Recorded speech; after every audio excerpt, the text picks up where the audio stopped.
Hi, everybody, and welcome to another episode of the United States of a Movie Podcast. We're the movie podcast that makes every Monday a fun day as we get together and we talk movies, but we have a purpose here at the United States of a Movie Podcast. We are the podcast trying to find one movie to define each state in these United States, and this time we are stopping at the state of Michigan, where we did have one of our US of a Movie All-Star movies win in Season 1, Robocop, the movie to define Detroit.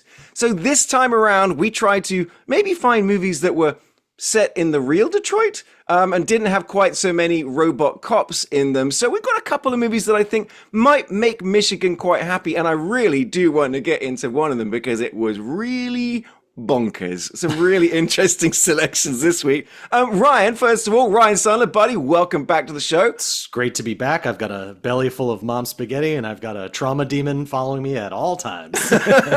Hey, who doesn't nowadays? Sure. But we'll get into that one as well. But before we do, as always, sitting in the middle of his very own video store in Los Angeles, California, Will Hirsch, buddy, welcome back. Great to be here. You took my bit about a sex consequence demon coming after me. But, so I banged that monster for nothing. Oh. Is it still coming from Japan? It's just slowly walking. Yeah, it's just, but because it just keeps walking, it's just going through the ocean. So in 2 years, it will get here. It'll be a problem. I said on the text thread, if that trauma demon saw my internet search history, it would just kill itself. It would just jump into the pool with a toaster. Okay, I the demon? Oh my god! There's a lot of talk about trauma sex demons. So, Will, why don't you make clear to the viewers or the listeners which is the movie that we are currently referencing? Because it is a movie I had never heard of until you guys brought it to the table. It is the 2014. 14, yeah. That's crazy. 2014 horror film It Follows, the sequel to It. You could almost think it wasn't a little bit, actually. So yeah, you're not wrong. It Follows, 2014 horror movie, written and directed by David Robert Mitchell. Not very familiar with his work either. A really interesting movie, completely shot in Michigan, set in Detroit. And there's so much stuff that I want to talk about when it gets to this movie, because, as we know here on the show, I'm not a fan of horror movies, but because you guys have forced them down my throat, I've actually started really kind of getting into them. Like, I don't seek them out, but when I watch them, I really do go, oh, okay, I see where we're going. And this one's got a lot of questions. It's kind of the beauty with that genre is there are so many micro genres within it. So when a movie like It Follows comes out, that is just taking a big swing and doing something pretty original. It's kind of refreshing instead of your atypical slasher type film. Yeah, and I also like that so many of these ones that I have been enjoying are often low budget. It's just the kind of like you're saying is all right, guys, look, let's do it. And I think more and more as I watch them, I go, should I try and figure out how to do a low budget horror movie? It's funny you say that because I think that, and we'll get into it, but I think the budget of this movie was $1.3 million. Yeah, right. And you hear about any of these big blockbusters having a $200 million budget and they just look like absolute fucking dog shit. It makes no sense to me. Whereas this feels very real and very grounded and very raw. And I appreciate that independent nature of this type of film. It's you say that. Everyone's talking right now because I know Captain America 4 just came out. Though I know the critics aren't liking it, but the audience is. I'm seeing that. But a lot of the talk is, this is a $1 billion movie because they did 4, they remade it 4 times. You finally get to see Harrison Ford's dick as the Red Hulk. Thank God. Yeah, that's all anybody's going in for. Shocking micro penis. You would think the other would be true. That's why he's angry. Yeah. Now, and like you guys were saying, this is a movie, it did come out in 2014. And interestingly enough, a decade later, they announced, and it is currently in development, is a sequel. They follow. Yeah. The non-binary version. Yeah. Oh, dear. I said the creature finally learns to drive a car. So, we will get into the weirdness that is It Follows in a moment. But before we do, Will, why don't you introduce the other movie? Oh, he just gets to introduce both movies. Did he do Fine. both? So I forgot which one. Okay, Ryan, you get to do it. But do it through the medium of rap. Drop that beat on me. No, we picked 2002's Eminem starring Oscar winner 8 Mile. Yeah, I couldn't believe 2002. It's crazy, right? Yeah. I couldn't. But when Thank you you for think making me about it- feel old. When you think about it, like he was at the pinnacle of his like stardom. You know, I think he just had his second album come out, and this is in that era of, you know, MTV and TRL, that like mega thing where this was just bound to be a huge hit for him. And I think it did pretty fucking well. Hell, he won the Oscar for it. But I think this movie is very much a product of its time.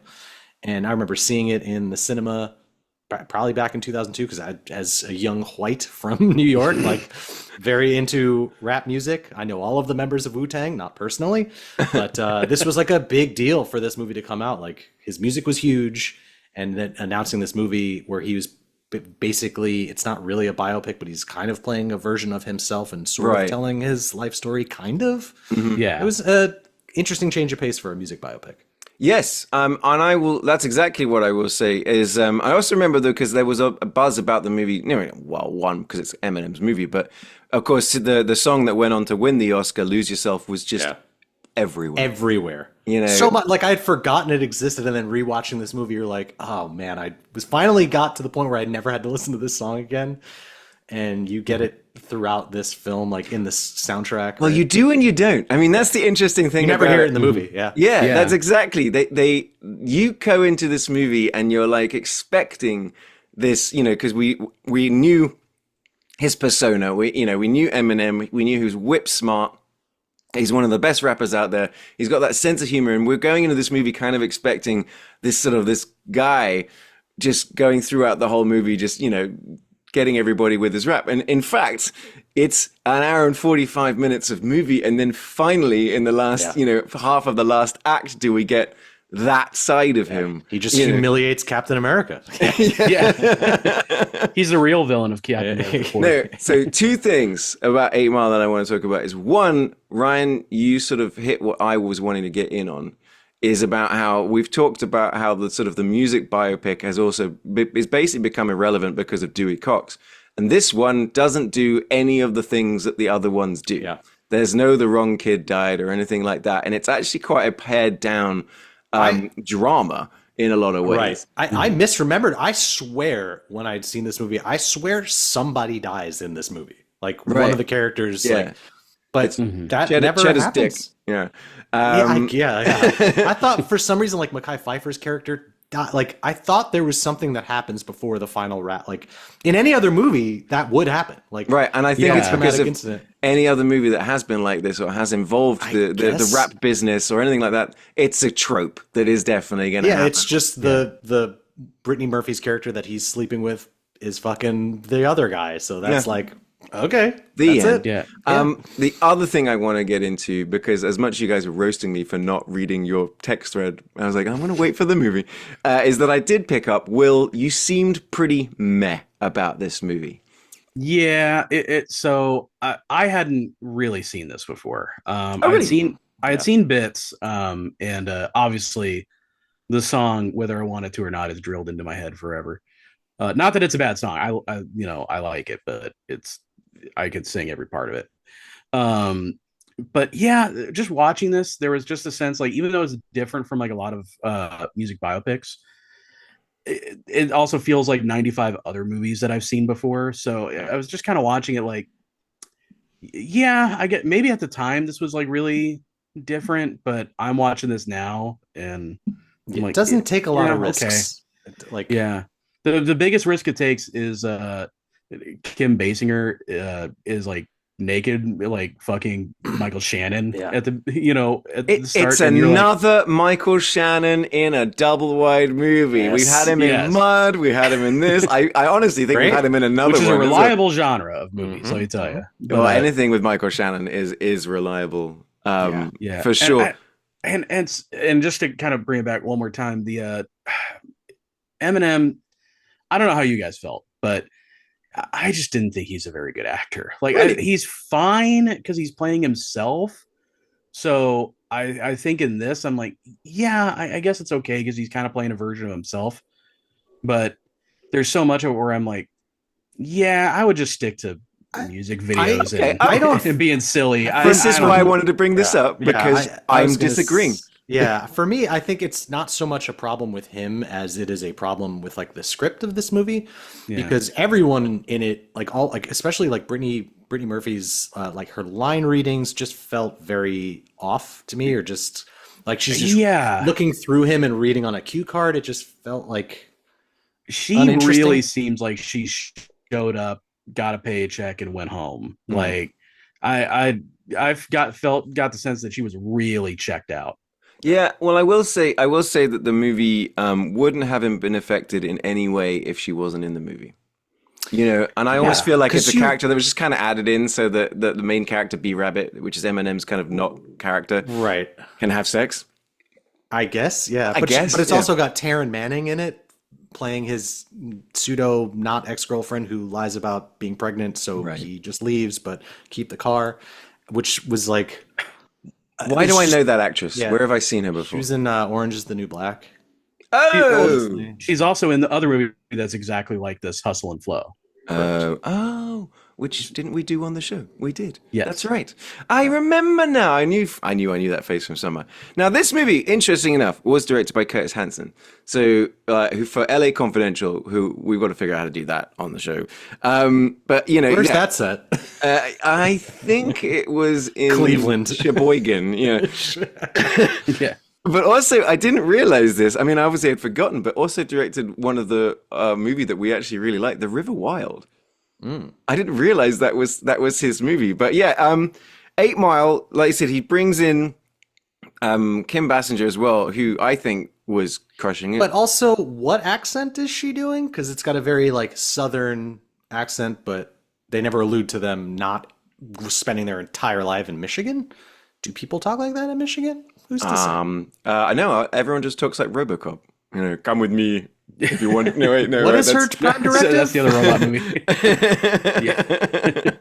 So okay, well, what it does is, like you said, it's not a strict biopic. It's kind of like a based on the life of, but then through a slightly sort of curved mirror or lens, if you will.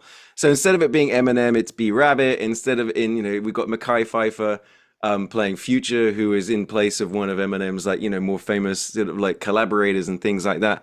But it does really kind of get in to the side of Detroit, especially because it being early 2002 and being set in the 90s, that it did look like a bloody third world country. I forgot this movie was set in 1995 because all of the music they're playing is like very 90s hip hop, and then when they're in the car, they're discussing the rap beef between East and West Coast. I'm like, when was this supposed to take place? Yeah. So, because none of it in this movie looks like it would be in 1995. Like, doesn't feel like a 90s movie. Yeah, it feels Brittany very Murphy's much like hair.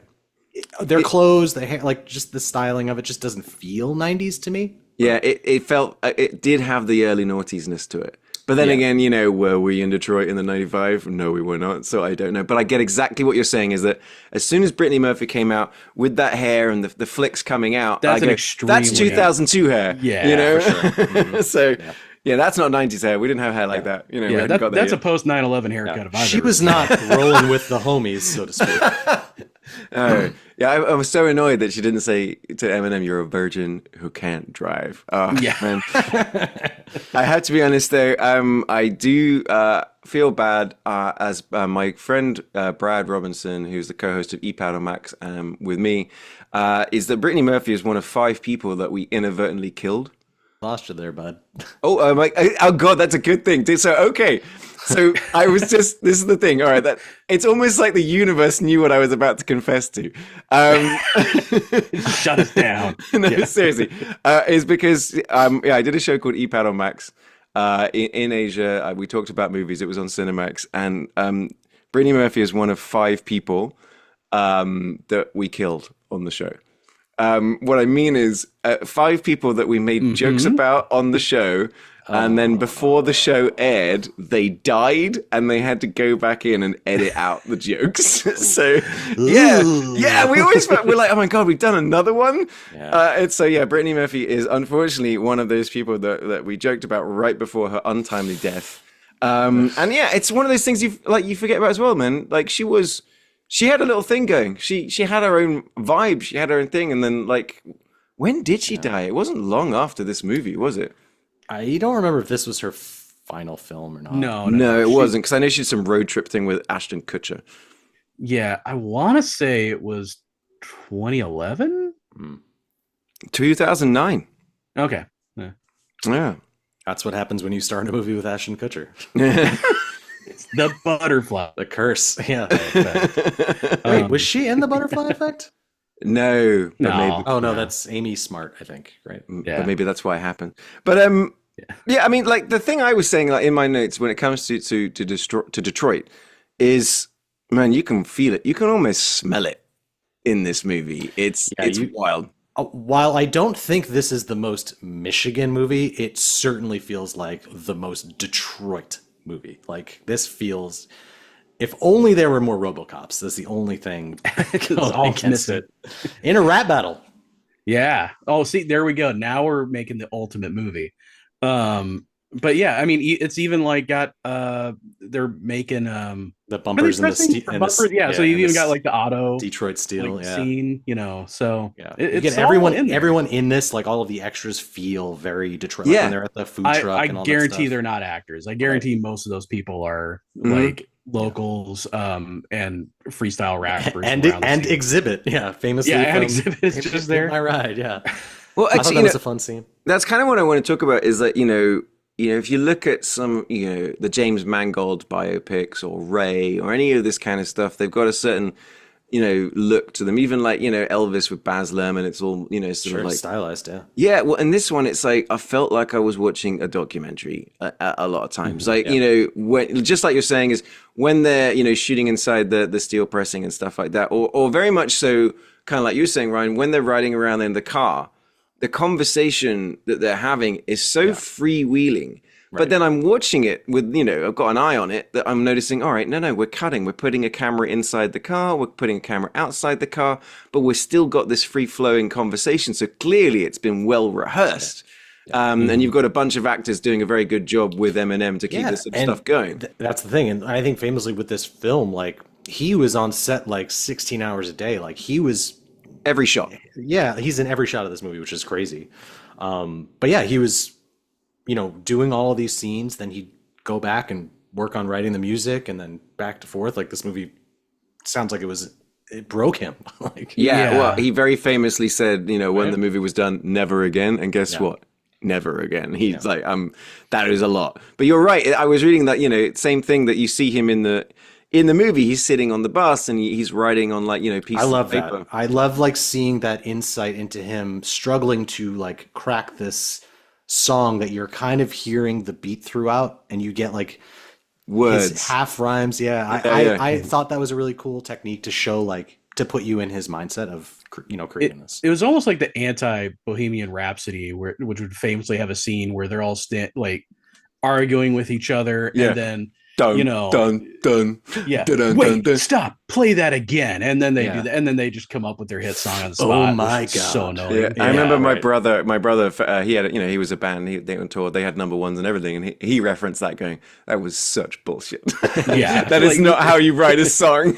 Yeah. Not how any of that ever happens. So I like that this was the polar opposite of that, just a bunch of different scenes and him just sitting there trying to figure it out. You get that a few times. You get that scene of him on the bus, and I think later on also him trying to just write this music. Yeah, and that's I'm with you, Ryan. That's something I really liked in the movie as well, is that because kind of like I was mentioning at the beginning, is we never get that much flow from Eminem. We just getting this idea. Or we see him rapping certain words that might work together. Then we get feels a little authentic. Bit, It feels like really insight to him as a person, not just this character. That's kind of what I'm saying is that I understand kind of like, Will's take on the movie, but I think what makes this movie quite strong is it's instead of going for the obvious or the big or the expected, it's much more just, no, very much more just real. And it's conflict, and it's everyone's trying to get out of Detroit, and everyone's just trying to do their thing. And Future's got his plans, and Brittany Murphy, she just wants to get a ticket to New York. She doesn't give a shit if she's going to be her bit where she's like, someone told me I was going to be a model, and I'm like, that sounds like a lie. Like, Right. But then that's pretty much what Eminem then says to her. But she goes, I just want the ticket to New York. She's like, I just want to get out of this town. I don't care how I'm going to do it. I don't care if it's going to be with you. I don't care if it's going to be fucking your friend. I don't care if it's going to be with this photographer or anything else. I just want to get out of Detroit. And that's sort of very much, like I said, it could have done it so many other ways. And I really enjoy that it didn't, and I don't think it gets enough credit. Like, I get Will's point, but I think what makes this movie good is that it's just in many ways a very pared down movie. Yeah, and I don't want to misunderstand. I don't think this is a bad movie by any stretch. Like I'm not saying this is like, oh, this sucks. It was just one of these things where it's just not grabbing me. And I think maybe it's like the subject matter. Maybe it's I just don't find Eminem to be that great of an actor. He definitely chose the right profession for himself.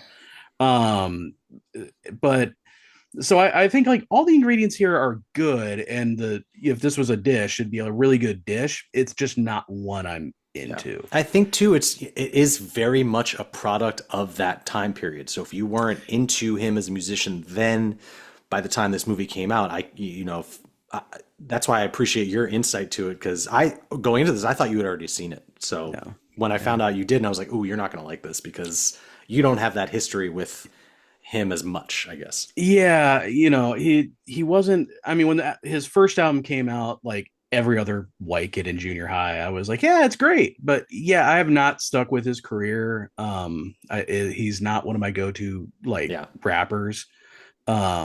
So there is that, but I do appreciate this movie for what it is. It's just not one I'm going to be eager to watch again. And also by this point, I've seen so many other movies that are similar. This might have broken some ground back in the day, but I there's just a lot of times where I was watching the movie, I'm like, I feel like I've kind of seen this movie 95 times. I know what you're saying, and I tell you what you will do, and I do it every now and again, is you will go to YouTube and just watch the final rap battle scene. Because it's just really fun to watch him do that. It's and like knowing that's coming up, and then they drip feed you like all of the things that he's learning in order to decimate all of these people. Yes, I only caught that this time. Yeah, where, he learns his name's Clarence. He knows, and he goes to like. Yes, he's sitting in the basement and he overhears. He just like looks Clarence? up. He's like, should probably write that down. That's honestly my favorite parts of the movie is like where he's almost like, like a spy, like just kind of he's picking up on info and just filing it away for later. What's great about that too is learning that everyone in that audience, no one knew what he was going to say, so their reactions are genuine, which I thought was really cool. Well, there's a lot about that. I mean, there's a sort of lot of rumor and things like that about the things that happen, because it's like Eminem just can't resist in many ways, that he started like changing his raps, you know what I mean? Like he had to say, no, I've done that already, I can't say the same thing. And even to the point, I was reading something about, that's right, the 300 extras are in the room starting to get a bit bored. So the director, Curtis Hanson, started an improv rap battle. The three best rappers could go head to head with Eminem. So 134 volunteers got involved, got 15 seconds each. And as much as Eminem was like, he said, I was just going to pretend to, not do it. I need to save my voice for the thing. He couldn't resist and just true artists. Well, that's the thing is he really is like, he really is in that way. I love it. And we've mentioned it a couple of times that we see him like he's taking notes and he's writing down and stuff like that. I only learned this today. The sheet that he's writing on the bus, like that, just where it's got writing all over it, scratch all over it, is the sheet that he used to write Lose Yourself on while the movie was being made, and it actually sold for $10,000 on eBay at an auction once. So I thought that was pretty cool. That's cool, yeah. Yeah, that'd be a cool prop to have. Like that'd be awesome. Man, that would be dope. It kind of reminded me, actually, did you guys ever see the NWA movie, Straight Outta Compton? Straight Outta Compton. And you got like you've got Ice Cube's clone, when he was on the bus doing the exact same thing. That's what I mean. I was like, okay, when you've got the people that actually were there and actually wrote it, making the movie, it gets a bit more real, you know? That's we talk about this all the time with music biopics. Like they all have a very, very similar framework. They all hit the same beats. They all have the same struggles. It's all leading up to one great performance. So it's really hard to get emotionally invested into like going into one of these movies. But I like that this one does it a little bit differently, even though it still does kind of hit all of those same beats. Oh my God, sorry. I read one of my notes. Is that, so it's the Brit, like I said. What is rapping? Yeah. Who is Tupac? No, it was like I said, like I said, I think you could take Brittany Murphy's character out of this movie and it's essentially the same movie. But it's the bit where she comes by just after he's done his rapping, by the food truck.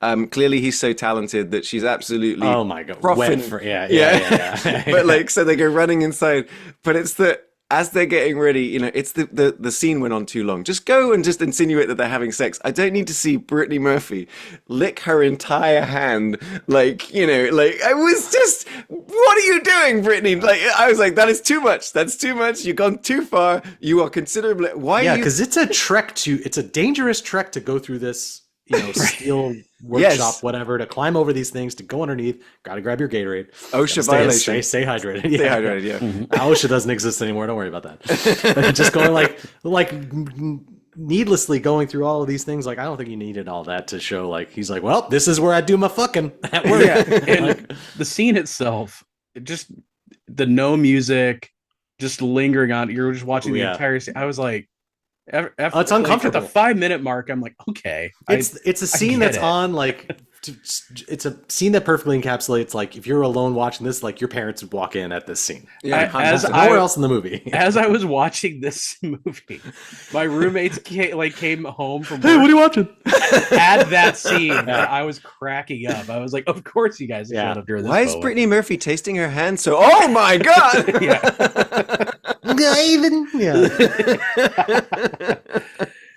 Oh my God. Also, like we mentioned earlier, this is, I think, the movie debut of Anthony Mackie. So we can all see that he's immortal because the guy looks exactly the same, just with a bit more. I completely forgot he was in this because he's not in it a ton. Like, he's in it at the very beginning scene and the very end scene, but I thought for sure he was going to have a much larger. He's plays Papa Doc. Papa Doc or something like that. Yeah, he's the one at the very beginning. Which is a great rap name, by the way. I did like that. I was like, they had some pretty cool ones, hardcore. Actually. But yeah, he's the one that Eminem goes up against in the very opening of the movie, where he chokes. He doesn't, we're all expecting something cool and he doesn't rap and we're like, oh, what? It's like I said, the movie does it very well. You keep watching because you want to see Eminem do his shit. Yeah, you're going into this movie, you're like, okay, I'm an Eminem fan. I'm going to this movie. I want to see him just decimate, like, because I know he's the best. And then you don't get any of that. You just get little glimpses of him rapping here and there. He's rapping the I Live in a Trailer song, which is funny. Like, they're very small funny bits in this. Yeah. Live at home in a trailer. You get that, but then you get him at the food truck, the impromptu food truck rap battle at work. Okay, like, we've all been there. Time. Yeah. And then you really just get the bit at the end, like, or no, I think there's one more scene where they're in like a cipher where they're just driving to it. So you only get like little glimpses of his genius because everyone's like, oh, he's an amazing rapper, even though you never really see him do it. So by the time you get to the end, you're just like so horned up to see him rap, and he just fucking crushes it. So and the crowd's going nuts and everything, and then like you just boom, and he goes, "I'm going back to work." Credits. And I was like, that's again why I think it really works for me. It's the Gator ending. Yeah. Honestly, both of our movies. Both of these movies kind of have that Gator ending. Add credits. We're good. We're done. Everything's cool. Now, I was thinking, like, if there was a way to combine 8 Mile and It Follows into the same movie. Well, actually, got to battle the sex demon. Like, I mean, what I found quite interesting about It Follows is how much, like, it references 8 Mile, the road, and it actually references kind of this. Yeah. There's a lot of crossover, actually, that I was like, oh, yeah, it was the same thing. I was like, are we going to get a rap battle in this movie? Because it would work. I mean, this movie, I mean, I'm looking into it. It's like, it's, there was so much about it that felt real, like we were saying. So we were right in sort of saying that, yes, they brought in some just Detroit locals. You saw very much about like that bit when he's beating up the guy in the radio station, but the other guy's getting interviewed. I kind of liked how it would cut. They don't hear him banging on the glass. Yeah, because it's the soundproof booth and stuff like funny. that. Yeah. But you've got the guy, you know, that rapper. I'd say I'd put $1 million as a real rapper, kind of talking about, you know, the idea of like everyone's just there. Oh, for sure. For Detroit, it's all about Detroit, 313, everything else like that. So it's like it is just dripping, like you say, Ryan, and like in Detroit. You know, It's like the problem is like all the drama around it just feels kind of weightless. Like, yeah, you have he famously had this tumultuous relationship with his mom, but that's kind of sugar coated here, where they're gonna get evicted, and she's waiting on his settlement check to come in so he can whisk her away, and he's just a fucking drunk loser, and you get the whole Cheddar Bob thing. Like, yeah, it's got all the pieces, but I think the problem is like you're here to see Eminem rap and you don't care about all this other stuff, even though it matters to the film. Yeah, but go for it, Will. Oh no, because that's the part I was just very disengaged on. It's great to see Kim Basinger in a movie because she is so very rarely in it anymore. I suspect because Alec Baldwin has so much influence that he's basically kicked her out of the industry. She was in The Nice Guys. Yeah, so she's been in 2 movies in 20 years. But so it's always good to see her in something. But yeah, just most of it I was just very disengaged by. I think some of it is I'm obviously missing a lot of like music cultural context, and so I'm just kind of watching the movie like, okay, I assume this is something.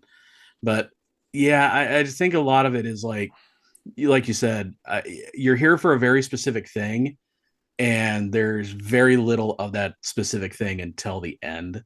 And I think that was also just kind of annoying me. And things like keep going back to Brady Murphy, where I'm just like, I don't think she wants to be here. This character, like she cheats on him with the other producer guy, and then it's just all kind of forgiven. Like the next scene, it might as well have not happened, because it's like they're still at the end. They have their like, moment of connection, and I'm just like, didn't she just like go and sleep with somebody else, like, and not even care? Like, so I was like, but they lovingly flip each other off, and that's and I was like, credits. Why is that happen? Why is she here? I don't know. So Eminem does have a very unique finger. He's got a very aggressive finger. Yeah, the third finger doesn't quite go down all. It's and his thumb sticks out, and I'm like, oh, I like the way he flips people off. It's quite, because in England it's like this. I thought isn't it like two? That's the two. Apparently that comes from the Battle of Agincourt. Are you ready for a history lesson? No. Here we go. Is that because the British had longbows? Which was kind of like the forefront of military technology at the time, and then the French would capture any of these guys, they'd chop off their fingers. So it was very much we've still got our fingers, and then they'd fire an arrow at them. So there you go. That's the origin of. And adding the raspberry to it. Well, that is only from what is it? Hot Fuzz. Jog on, which is the only way my wife ever wants me to do it. Is jog on. Yeah, it's the only appropriate way to do it for sure. Yeah. All of that being said, this is okay. Like I like to get into this is one of those ones. Would you recommend people watch it if they haven't seen it? All right. So, Will, you've gone in blind. You've watched the movie. Is this an essential, movie? Is it something that people would enjoy? Who do you think you'd recommend this to? I think if you're an Eminem fan, you've already seen it. But if you're into like if you're really into rap, the history of rap in a very specific time period and place. I think this plays well for you. I think if you're not into it at all, I don't know if this is the best introduction to that kind of scene. I would still say I recommend it though, because I think a lot of people would still like this movie. I would just caution people to be like, it's not bad. It just might not be something that grabs you depending on your sensibilities. Yeah, you're going more into a sort of a drama. Two things I will quickly mention before we move on is because sometimes it's always interesting to think about the coulda beens, the what ifs. Is that to do this movie, Eminem turned down roles for both Training Day, which I'm assuming he would have been the what's his face role, Denzel Washington. Exactly. We're about to get wet. It's funny because Dr. Dre is in this, like it had all those players in it. King So Kong ain't got shit on me. Right. But he was also turned down a role in the fourth Fast and Furious movie, The Fast and the Furious. Imagine what would have happened if he'd done that. Yeah, he was all the supposed Fast to and Furious play like Paul Walker's character. I think they wanted him to do that. They wanted him. I think I was even reading they approached him to play the Batman as well. I think that was one other thing. And I think also the main character in Mad Max, the original, like the remake of Mad Max. They wanted him for that. I can't even fathom that. So many bullets dodged. My God. But this another one is so Cheddar Bob being, he's just kind of like the butt of everybody's joke throughout the movie. But he's such a great character actor. Yeah, I love him. And he's the one at the end though that goes, "Are you afraid of what they're going to say about you?" So like he's kind of like Jar Jar Binks, you know. Like his character is like it's so funny you bring that up because his character is specifically there to deliver the weirdest exposition line you've ever heard. Like, I'm watching this. I'm like, I don't need him to tell me. He's like, tell me how I'm feeling right now, so I know how to react. Like that line where he's like, "Are you worried that with it?" Yeah, like that whole line. Well, but that's him going, "Oh, now he figured out." It's like he gave me the golden goose. But no, did you see? This was quite interesting. Two other actors who auditioned for Cheddar Bob that I was quite surprised about when I read it. One is Winfrey. Yes. Okay, you did read it. No. One is Jason Segel, but the other one is Seth Rogen. I'm like, could you imagine Seth Rogen in the back of the car the entire time? Hey, Rabbit! I shut my dick off. The guy that does play Cheddar Bob, Evan Jones, he's got such an interesting face. Yeah. Like the way that his brow and nose meet. But what else has he been in? He's been in a bunch of stuff. He's in Jarhead. He was in Gangster Squad. I know him from other stuff as well. Is that he does quite a lot. Yeah. He's always like a henchman of some kind. He's never a lead, but he's always in someone's crew. Not always, but he's in Glory Road, Rescue Dawn, The Book of Eli, Gangster Squad, Million Ways to Die in the West. He's in Guardians of the Galaxy Volume 2, Den of Thieves. That's right. He's in Den of Thieves. That's right. See, yeah. So he's turned up in a bunch of stuff, and actually, like I said, knowing and seeing him in other stuff, you're like, oh wow, it's a very recognizable face. Like, yes, very recognizable face. But his has like Easter Island statue face. Okay, that's really accurate, and we don't mean anything bad by it. You've just got a very unique face, and you're a very good actor. Oh yeah. But okay, let's. If you turn us down on this podcast one more time, I'll stop asking you on. Let's move away from Detroit over to Detroit. Let's slowly meander. Yeah, to the next movie. Let's just walk extraordinarily slowly towards this. So let's talk about It Follows, a movie that starts like random, and so like. And there's some things I love the opening. I love the opening shot. Like the opening scene of this is great.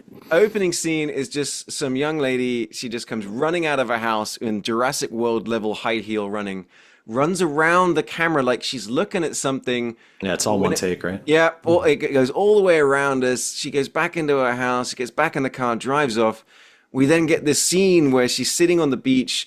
It's all lit up. You know, she's got water to her back, and then we just suddenly, and I'm like, oh wow, okay, what? And then my very next note is the fuck, because we just cut to very dead, very very brutally broken leg kind of thing, and then it's like, this is the movie, and I was like, what are we getting into? And honestly, those questions kept coming because it was well, it's something. One of my very first note is like, wow, is this family? We meet this sort of ragtag sort of group. There's a we've got exactly like 8 Mile, a mum that doesn't exist, who might be an alcoholic. We just see a glass of wine. We never see her in focus ever. Yeah. We've got these 4 kids, but there's, I think 2 are related, the other 2 are related, or something like sisters, this. Yeah. And but then I specifically noted down, I'm like, what are we in 8 Mile? Why are all the TVs from like 1986 or 1992? They're all cathode ray. They're kind of flat screen. And then, as the movie's going on, I wrote down, this is kind of like, they're like Gen X kids, and then I was like, it feels like Stranger Things. What's going on? It's only later that I was reading up that this is a very specific choice in the movie. that there are times when there's cars from the 80s and then someone's got a but she's got this clamshell Kindle thing, but then no one's got a cell phone. It is set in no time. And that's a really, because I'm so glad much like Detroit. Right, okay. Right. Well, I wondered that, but like I said, as I started reading about this movie and the choices that the director made, that was one of them that I'm like, okay, all right, good. I wasn't crazy, because I was like, what? When is this movie? Who are these? Yeah, because they're watching these very old black and white movies, films, right? Yeah, just like Will does. So I can relate to this. It's one of those. The choices are very deliberate. I don't know if the choices help the movie. I think the choices just make it different. It doesn't hurt the movie. Mm-hmm. I don't know that it helps. So it's one of those things where I'm like, I get it. We want to set it in an ambiguous kind of time and place. I think I would have focused on other areas. I would have been like, I would have been like, let's not even worry about the time period. I get what you're saying. Well, no, because it's even, they took it a step further, is that you're very unclear as to the time of the movie as well. Like one of my very first notes is because we're introduced to the main character, the final girl, if you will, and she goes out to get in the pool, this outdoor pool, but I'm like, man, it does not look like the kind of weather that you want to be in that. And so it's sometimes, is it hot, is it cold? Yes, sometimes it's winter, sometimes it's not, sometimes it looks hot, sometimes it looks cold. And again, and I get intentional, and I get what you're saying, Will, but honestly, my sort of thing is that it threw me off. And I think it's kind of apparently that the idea of this comes from a recurring nightmare that the writer-director used to have. And the reason he's making these choices is because it makes it feel dreamlike. Nothing's quite making there's little things are off. When you're trying to read something in a dream and the words aren't any real words kind of thing, when you're trying to focus on them. It had that kind of vibe to it, and I kind of liked it. Why can't I read? Why is a sex demon following me? Why are my teeth falling out? These are very real questions I had watching this film. Well, actually, you're right. And we should point out the premise of the movie, because we get sort of a start. They go out on a date, this girl, and she ends up in a car, and they have sex in the car, and it's kind of, and she's just having this nice sort of post-coital conversation, and then suddenly we just get another hard left turn with the guy that she just slept with chloroforms her, sort of tapes her to a wheelchair in the middle of this abandoned building, and that's when we discover what's happening, which is he's like, sorry, but I've just fucked you so that you're going to get stalked by this murderous sex demon. I needed you to see it. You see it coming for you? It's always now coming for you. It can only walk, but if it kills you, it'll kill me too. Bye! And then wait, what? On board. Yeah. I was like, this is what this movie is? I said, this is a fucked up premise, man. The way that whole thing, Testament, this movie is shot so well. I just can't keep thinking wow, they made this look so good with this minimal budget.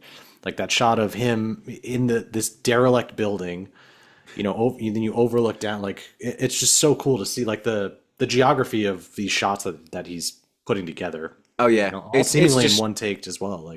Yeah, so much of it, and I think they've got these two houses. They're shooting inside the houses. You can see outside on the street that they I wonder if it's the director's house and his neighbor's house in a way, if you know what I mean. I think you get that geography too of. Obviously, in 8 Mile, that's basically the separation between the ghetto, so to speak, and this rural, maybe more suburban area. Right. That's the dividing line, and you get both in this movie. You get that suburban kind of neighborhood, but then you get the rundown kind of seedy areas. And that was actually, I think, because as the movie began, I go, oh, here we go. We're going to have a suburbia movie versus, the sort of the seedier Detroit. But then as the movie goes on and on, that you're right, we start getting a lot more of just Detroit, but also a lot more of Michigan. Because, so we're being stalked by this sex demon. She manages to convince her sort of sister and her friends that, no, this is happening. And we go off, and I assume that we're on the edge of Lake Michigan.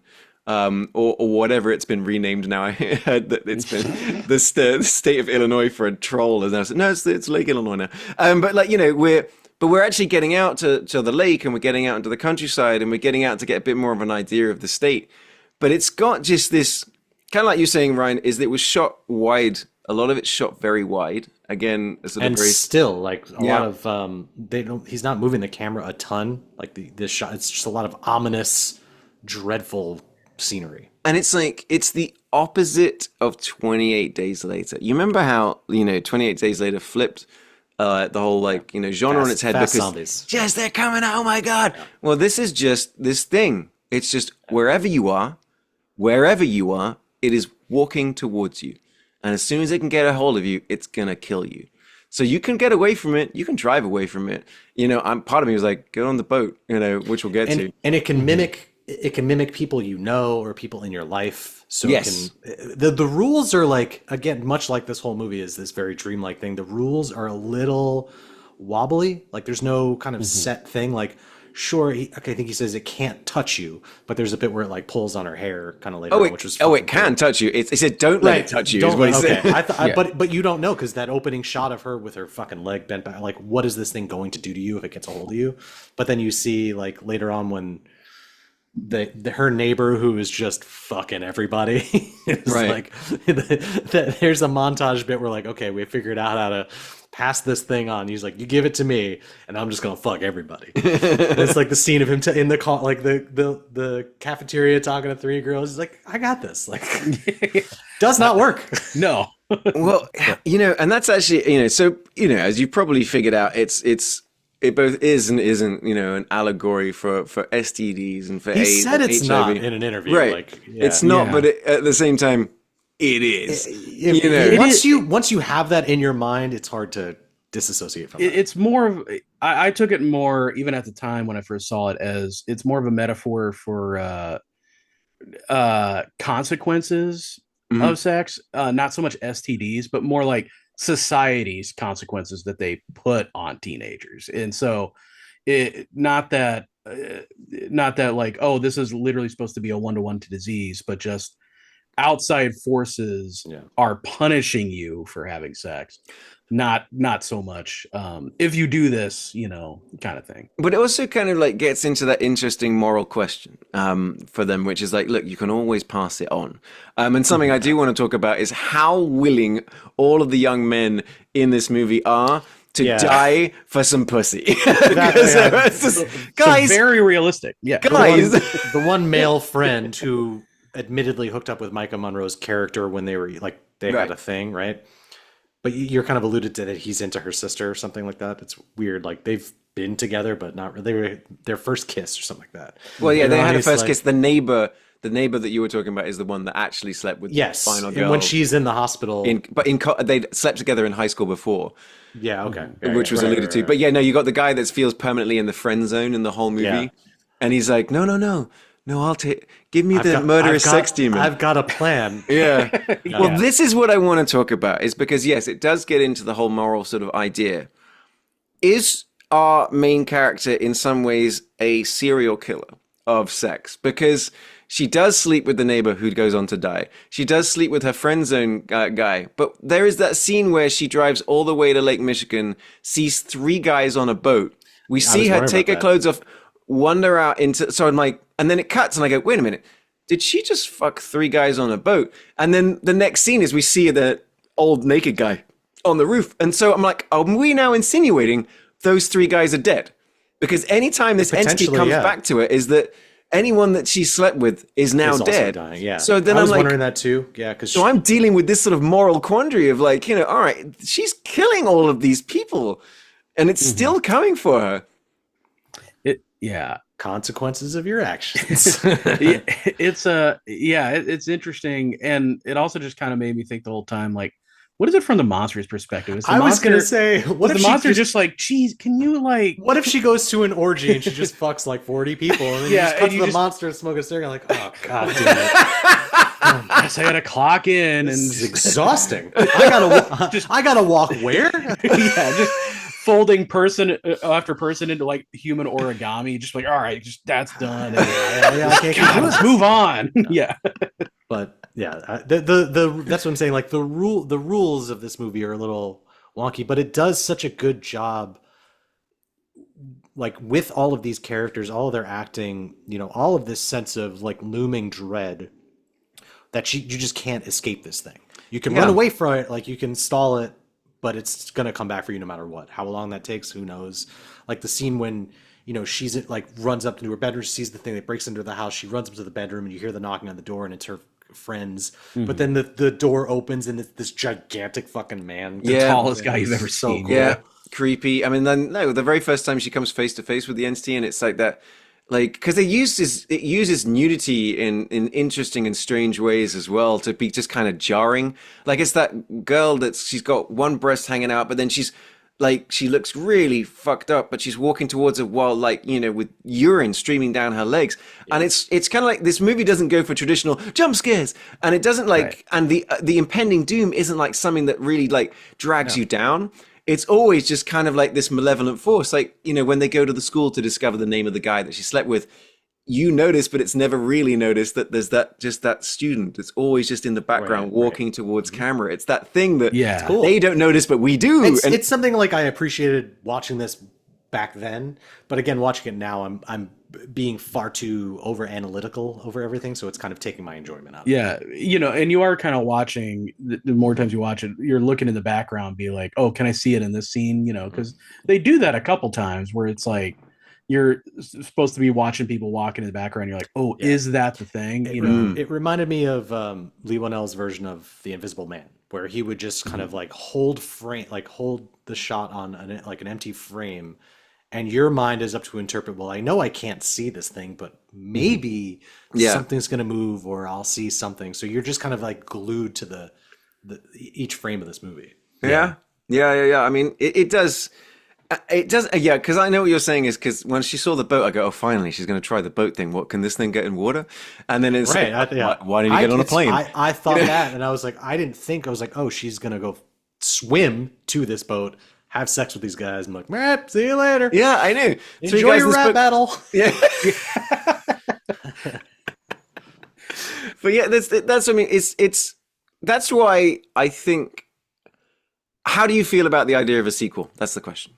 I was thinking about that a lot watching this again, and I don't think it's one of those like, why it doesn't need a sequel. And but I felt the same way about Smile and Smile 2. Like when Smile 2 came out, it became one of my favorite movies of last year. So maybe it could work, but I just don't see how. Yeah, right. There's an idea there. Yeah, there's an idea there that it could work, but it goes back to the first creature.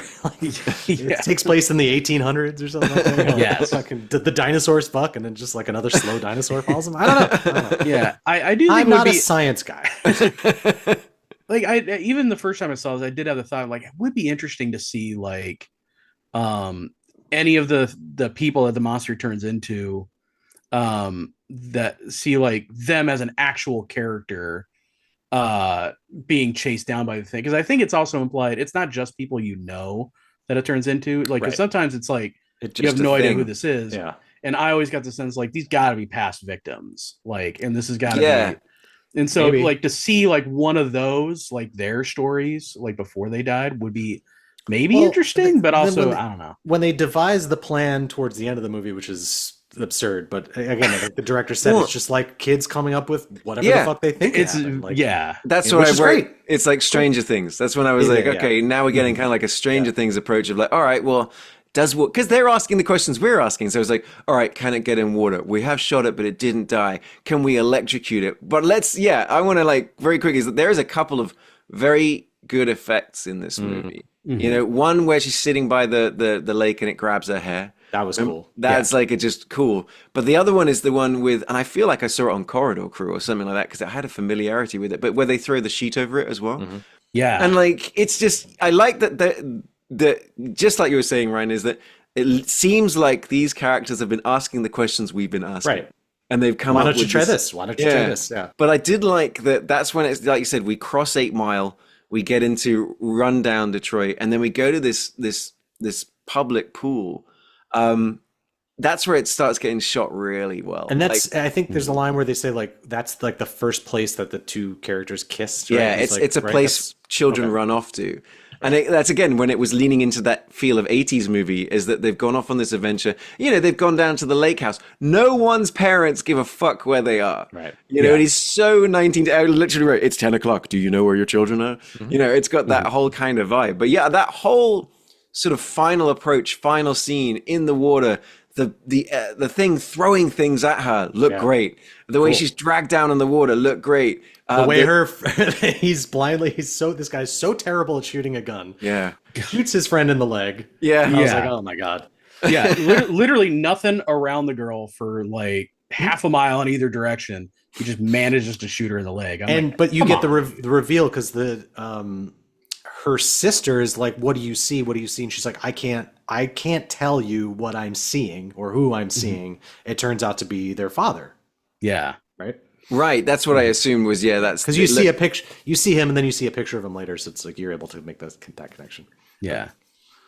But like, it was the kid's mother knocking on his door. Yes. And then you get that weird ectoplasm scene. Like, what the fuck is going on? Like, that's just it. None of the questions are answered. You're like, what is its goal? Because the neighbor gets fucked quite literally, like to death by his mother?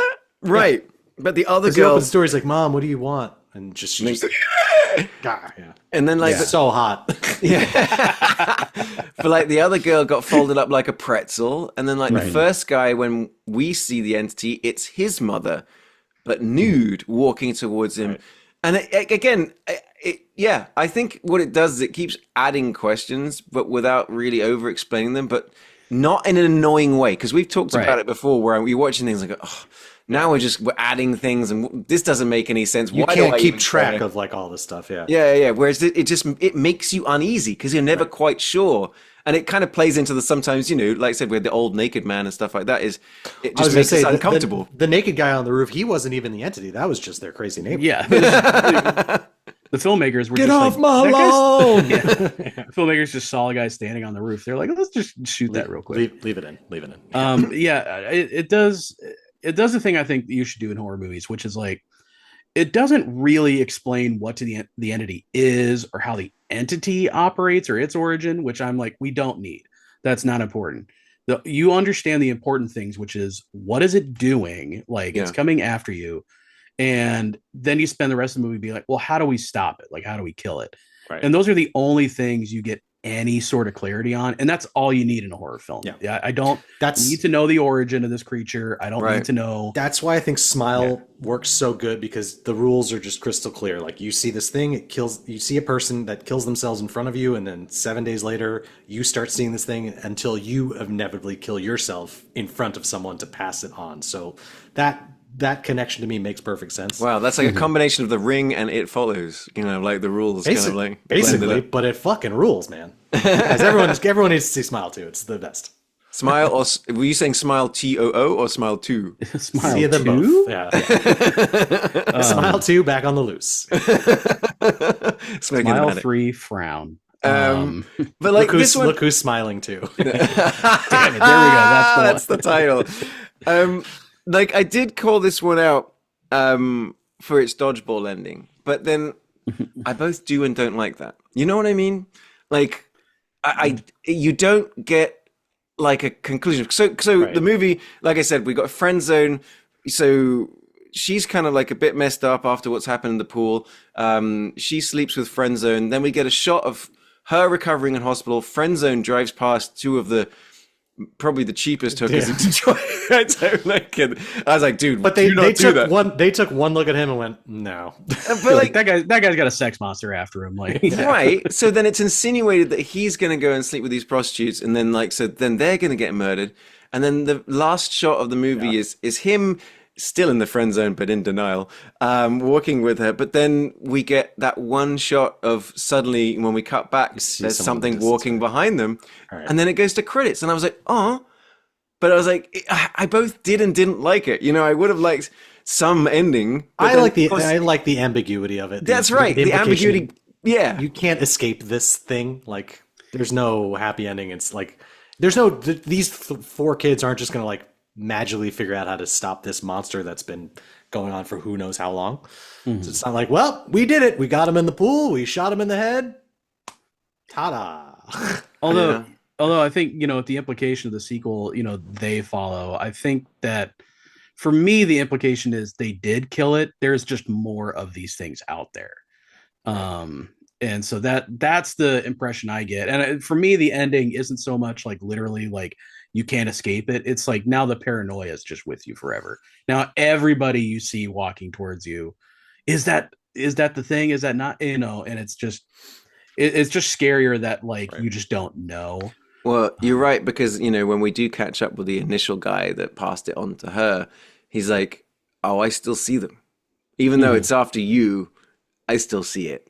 And it's Yeah. like, if it gets you, I die. So can you not die, Yeah, please? because you get the beach scene, like it's like the creature instinctively it avoids him, but is going after her. But so it's like there are rules. They're just Yeah. kind of unclear. We're just not privy to all of them, right, which I think is fine. which I appreciate. Yeah, Yeah. I like that we're talking about it and trying to interpret it ourselves, much like these four kids are trying to figure out how to stop this thing. It doesn't over explain, which is the death of every like horror movie. That's why I don't like the Conjuring movies, is because it's like, well, this creature is from such and such, and if you do this, and I'm like, I don't care. Yeah, Like, who gives a shit? it's fun. I had just watched The Gorge the other night. This new movie, and There's a bit of buzz going around that. It is, and I mean, for me, it was like I wished. And I if you guys haven't seen it, but I was hoping there would be more mystery. Like instead of every line of dialogue about to explain what you're seeing or happening, like I liked the mystique of not knowing all of the rules in this world. Yeah, I still gotta watch it. only thing you need to like really know in a horror movie is, this thing is trying to kill you, and then spend the rest of the time figuring out how to stop it. Everything else you can leave up in the air, and it's better if you do, because the more you explain, the less scary things get. Yeah. Alien franchise being like the king example of this is like the first two, you're like you only getting snippets of how this thing, you're learning each time like just little bits It's of how a these gift things and a work. curse, right? Like, yeah, you want more lore, but once you get more lore, you're like, I wish I knew less. Yeah. It makes it less Wait, interesting. or what? less They've been intriguing. fighting predators this whole time? What? Yeah, it's like okay, yeah. That's That's why- what happens when you drink the goo. All right. Well, honestly, I mean, that's kind of like we were talking just before we started rolling. We were talking about Predator movies as well, about how good Prey is, which just takes it all the way back to nah, man, it's just a fucking alien It's that likes not a to hard hunt. thing to do. Right. Yeah. It's just put a Overcomplicating predator, it. put a predator in a new situation. Go make the movie. Samurai predator, gladiator predator, Vegetable predator, flasher predator. Yeah, VeggieTales. It's in the movie. Well, this movie, kind of like we said, cheap as chips. It was 1.3 mil. Made 23 million, so 20 times its investment back. 8 Mile also was a very successful movie. $40 million, made 240 mil. Like legit. In both ways, and it's in this case going up against one of the greatest movies ever made, Robocop, also a massive hit. Now, of course, we're here on the podcast. It's not about what is the best movie, it's what is the most Michigan movie. And I think for me, one of these movies has got something over the other two. What do you guys think, though? Before we get to me, where are you guys feeling? Will, you want to go first? Sure. I mean, my mind still isn't changed. I still think RoboCop wins because it's still got everything. Like it's got the political situation, it's got the satire, it's got multiple sides of like Detroit and Michigan, and it's got the history, the future. I think it's still the full package. It's a movie I'm going to watch. Very specific. Yeah. It's a very specific time, very specific place. You get a little bit more in It Follows, but It Follows also because of its dreamlike nature, because it's not really in the real world. It's not really a good representation of like Michigan. You know what? I made a massive mistake. You just 8 miled me. You know what I mean? It's what you did. Is you just took what I was gonna use as my argument, and yet you took it, and you just threw me the microphone, right? And now I'm Anthony Mackie here. You know, because yeah, you know folded what? you like a sex monster. You Yeah. did because what I was gonna say is that it follows. I was going to say that the 8 Mile and Robocop are Detroit movies. Now, as much as It Follows starts as a Detroit movie, it does give us a bit more. It shows us the suburbia side, and it shows us the crossing 8 Mile side. It does sort of show us, a bit more of like the countryside and the lake and everything else. It's very much a Michigan movie, but yeah. Well, I could turn the argument back on yourself. Stay back. Wait a minute. I got something for you. It's Clarence. Yeah. We'll edit that out. Is that Robocop it's not a real thing, time, place, or anything. You know what I mean? So, okay, all right. I'll tell you what. Robocop is a movie I'm going to watch well until the day I die by a creepy sex monster. But I mean, yeah, I was gonna say, who's behind you? Yeah. Those are my other sex monsters. Don't worry about this. I brought those from home. Robocop is like, that's the thing. It's a timeless classic. Am I gonna rewatch It Follows? Am I gonna rewatch 8 Mile? No. I mean, I still think 8 Mile is arguably the most Detroit movie to me because it really focuses on that one thing. I agree that you do get so much more of Michigan in It Follows. So to me, that's the most Michigan of all of them.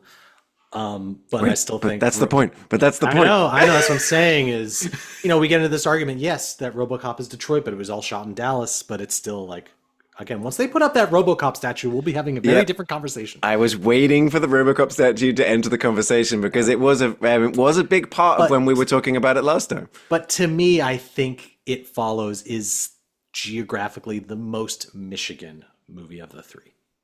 Because we're not talking Detroit movies, we're talking Michigan. Yeah. Geographically, yeah, but I think it just falls short in the other areas. I'm just not so convinced. And also, this is something I didn't really bring up yet, but It Follows. I guarantee this was a choice by the filmmakers. This is not an accident. This is not because nobody's talented enough. It's just nobody really talks or acts like kids actually do. Their logic works the way like kids actually do, but everyone is so stilted in their line delivery. And are you okay? And I'm just, and nobody like.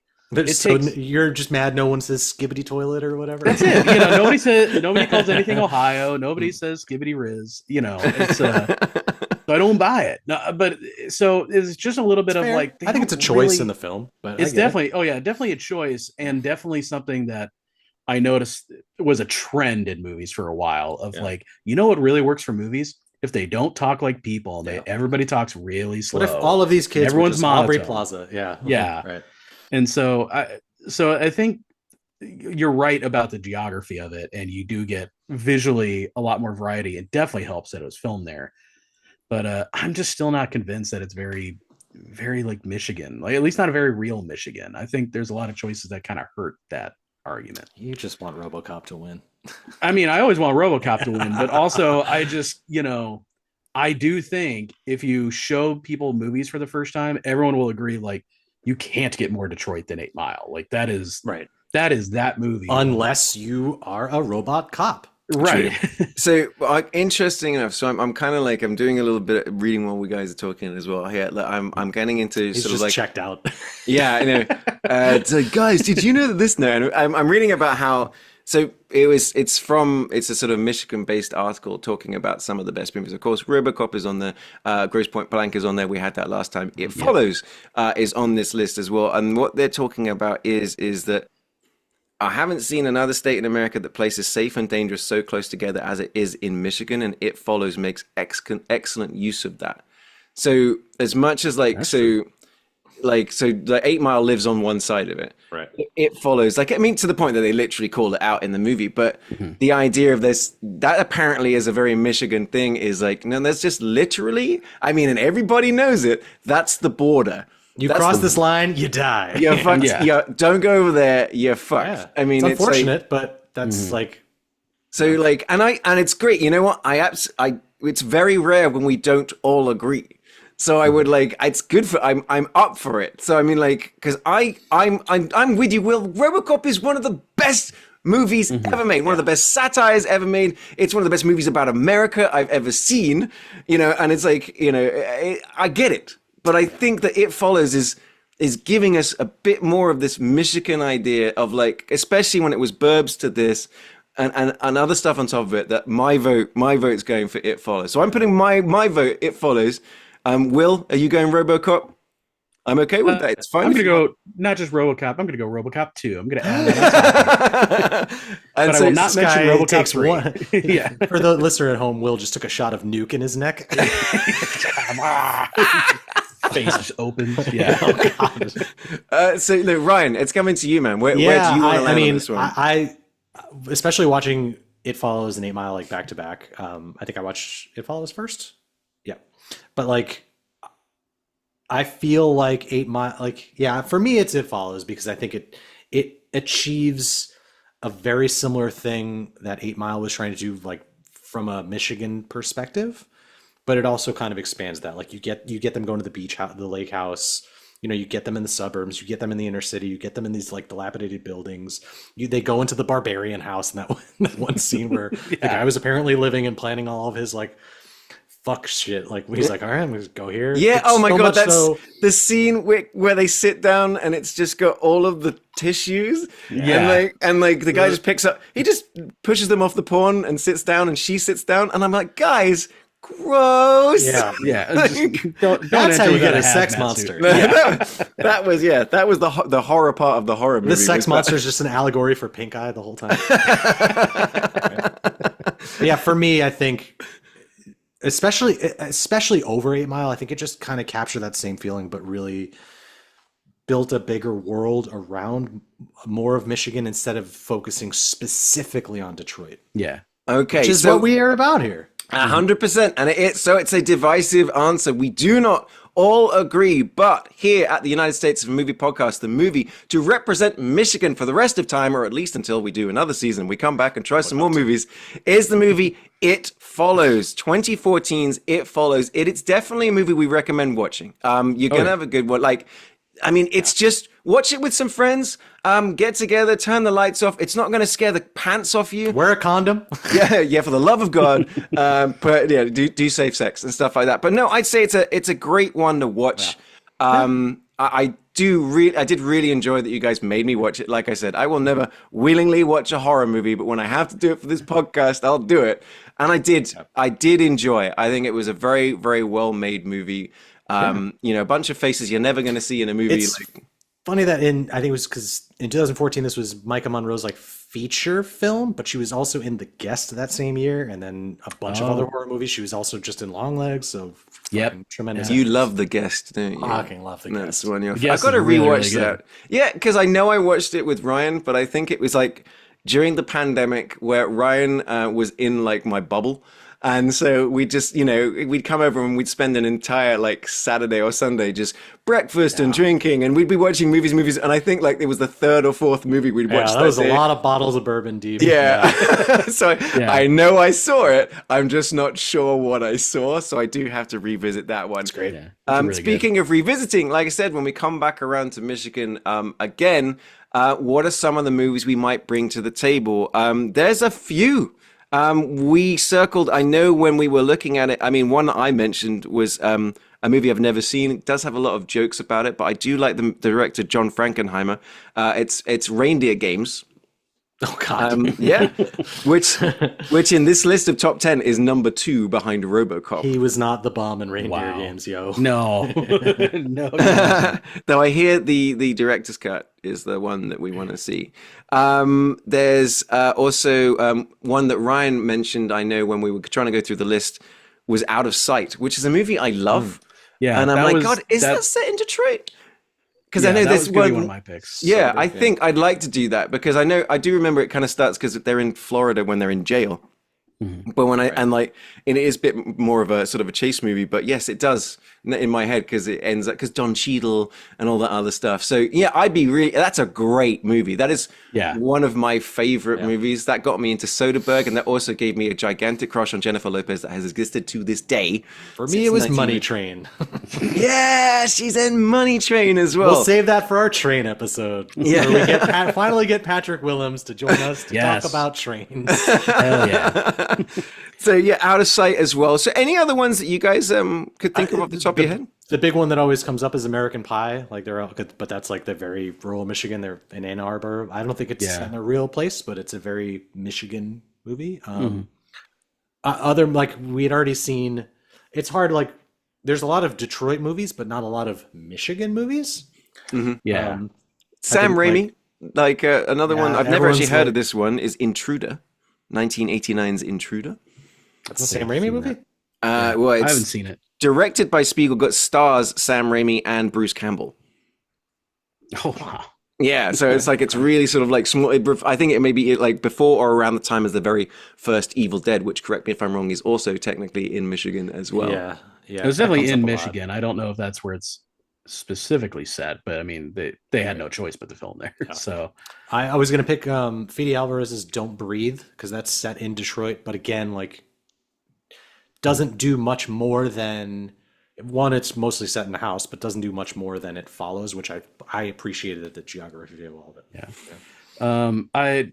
It's always hard for me to, because we don't normally do, other than Class Action Park, we don't normally do documentaries, but it's getting harder for me not to pick Roger and Me, where I'm like, that just might be so prescient. And that's the Michael Moore documentary where he goes and tries to get an interview with at the time, the president of GM. Okay, right, to do with Flint, Michigan and stuff like that. Okay, that's an interesting choice, actually. I might, because Class Action Park, that was when Nick Calderon brought that to the documentary just doesn't seem fair. It's hard, because it's it does really stack the deck. Otherwise, I'll just pick RoboCop 2. Yeah, I figured I was waiting for that one. For sure, yeah. Just the opening act of True Romance, Yeah, that comes Mm-hmm. So this, I've never heard of this one. This movie, Blue Collar. Paul Comedy Schrader. Tour? No, but it's a Yaphet Kotto, Harvey Keitel, Richard Pryor. Oh, wow. 1978 movie. So it's kind of and it's shot around Kalamazoo, Detroit, Grand Rapids. So that might be one we can get into. And another one that I know I've seen, it's been a long time, it is Sofia Coppola's The Virgin Suicides as well. Oh, yeah. So there's still a bunch. Michigan's got kind of all right, just a bunch of sad fucking movies. Yeah.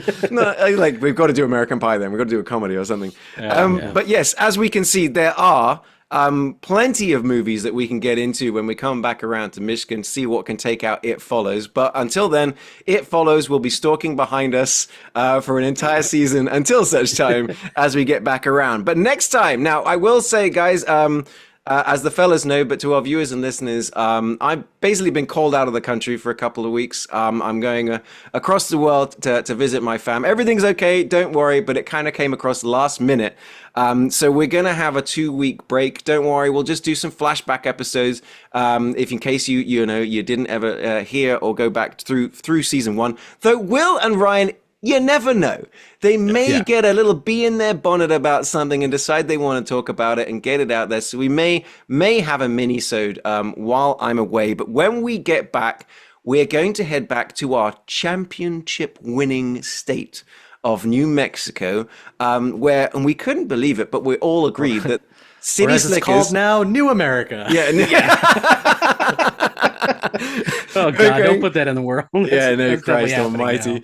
But yeah, we're heading back to the state of New Mexico, where very famously City Slickers went on to become our championship winner of season 1, a movie that is regarded by all of us as a perfect movie, one of Will's favorite movies ever made. So honestly... Yeah, honestly, it's going to be a real tall order for a movie to come out and sort of dethrone it. One of the movies that Ryan picked, which I can't wait because Ryan's never seen it. Never seen it. Is the movie Young Guns, which is just so 80s. I remember being sick from school, that was the movie my dad rented on VHS. And I'm there sick on the floor drinking Lucozade, watching this movie and loving it. But we also didn't land on the second one. We said we're going to make a hair trigger decision at the end of the episode. So Will, you were circling a couple. Do you even remember what they I was about to say, like, God, I should have written them down. But I'm going to make the decision because I'm going to have a lot to say. We're picking the Predator. Not Predator. Okay. Not Predator 2, the Predator. Considering what we said during this episode about keeping things simple and don't get into the lore and just... We're going with, Shane Black's The Predator. Like I said, man, like Gladiator Predator, Samurai Predator, Child Predator. Like... It's not what you think, guys. It's not what you think. No. It's a child who is a predator. Yeah. That'd be such a great movie title twist, and it's like no, it's just a little one. It's all right. Child That's Predator coming soon. Yeah, the Predator is just the producers being like, okay, we know we titled the movie this. Directed by Uwe Boll. No. With Army Now Hammer. it is about the other thing. Well, so guys, when we do return, which will probably be after a 2-week break, we'll be heading back to New Mexico. In that time, watch City Slickers if you haven't, you'll have the best time. Watch Young Guns if you haven't, you'll have the best time. And apparently watch The Predator. To ruin your life. Yeah. Until then, guys, don't forget you can always find movies. If you haven't, look on YouTube first. You can find an amazing amount of them there. Otherwise, use the app Just Watch, the non-sponsor of our show, that one day I've got to start cutting together every time we mention it. I was looking for a video essay. You can watch 8 Mile in 27 separate little videos on YouTube. Hell yeah. Like a playlist. The only way to watch. That is the only way to do it. Watch those movies, and then you can listen along with us and give us your opinions as well. When it comes to your opinions, you can find us on our YouTube channel, of course, where some of you are watching, and if you are watching and you haven't subscribed, why not? Also, jump in the comments, give us a little suggestion about movies that you think we should do, or movies you think we might want to do next time as well. You can also find us on our Facebook page, The United States of a Movie. You can find me as Ollie Pettigrew on Facebook, or That Englishman in Texas everywhere else, where you'll find me often doing movies all about videos all about Texas, and sometimes talking about the movies that I like to get into as well. Pretty popular. I did the video I did about Smokey and the Bandit, just discovering that a lot of people love that movie. An absolute banger. You can find Will as Entitled Millennial. Like I said, he's very often just digging into his massive physical library of fantastic movies. He's definitely the one in this podcast that knows more about movies than any of us. So he might teach you a little bit of something you might want to know. So annoying. It just drives me crazy. You might not learn anything either. And then you can also remember Ryan, a fantastic graphic designer, RYNO Digital. Just look that up and you'll be able to find some of his excellent poster redesigns and things like that. The guy's nuts for movies, and his posters are absolute bangers. It's definitely the kind of thing you're going to want to put up on your wall. If you're listening to us anywhere else, do us a favor, subscribe, give us a review, or recommend us to a friend that you like, that loves movies just as much as we all do as well. But from me, Ollie, from Will, and from Ryan, as always, thank you so much for joining us for this episode of the United States of a Movie podcast. Look out! Behind It's you, Burt Reynolds Ryan! behind you.